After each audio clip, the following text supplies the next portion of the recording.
Il est à souhaiter que beaucoup de femmes s'occupent des questions sociales.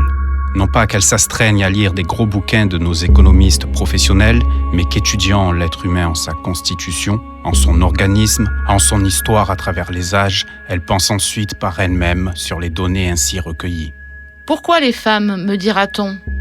Avez-vous la vanité de croire votre sexe supérieur et plus apte à trouver des solutions, là où les hommes pataugent parmi la multitude des systèmes touffus et des théories contradictoires ? Non, je n'estime pas nos cerveaux plus lucides que ceux de nos compagnons en la vie sociale.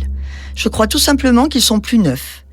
Et c'est ce qui me fait espérer d'eux des conceptions plus neuves, une plus grande hardiesse dans les réalisations pratiques. Le cerveau des hommes, occupé depuis longtemps des affaires publiques, est la vieille ville. Il est plein d'expériences, diront-ils. Je ne le nie pas. Il est plein d'expériences, mais aussi de préjugés, de routines, d'habitudes acquises, de principes, de préceptes appris, d'instinctif respect pour ce qui a nourri leur maître, l'école dont ils sortent, le parti dans lequel ils se sont enrôlés. Nous avons en nous un premier élément précieux, notre ignorance. Gardons-nous d'en perdre le bénéfice en nous remplissant l'esprit de tout le vieux fatras que les hommes ont amassé dans le leur depuis des siècles. Suivant l'idée de Descartes, efforçons-nous de chasser même le peu que nous pouvons avoir admis a priori de théories ou de principes sociaux. Et l'esprit libre, abordons les grands problèmes de la vie humaine dans les groupements sociaux en nous basant sur les réels besoins de l'homme.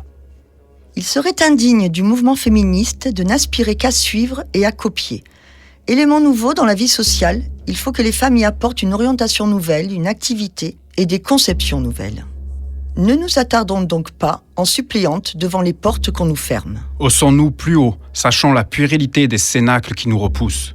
Sans dédain inutile pour l'œuvre d'autrui, comprenons cependant que nous sommes autres, que nos conditions sont spéciales et loin de nous en attrister, profitons des avantages qu'elles nous procurent. De nombreux sujets sollicitent plus particulièrement notre attention et notre étude. Ceux qui se rattachent à la famille, à l'éducation, aux enfants, à la vie sociale et individuelle des femmes. Toutes ces questions et tant d'autres, nous intéressant directement, ont été discutées et résolues sans nous, souvent même contre nous. Dira-t-on qu'elle touche aux bases mêmes des sociétés et que les femmes éclairées, en y apportant les réformes que la science et la raison imposent, contribueront ainsi à l'évolution de la vie sociale tout entière. Ne limitons pas notre activité à de petites besognes. L'humilité résignée est bien loin de la prudente sagesse.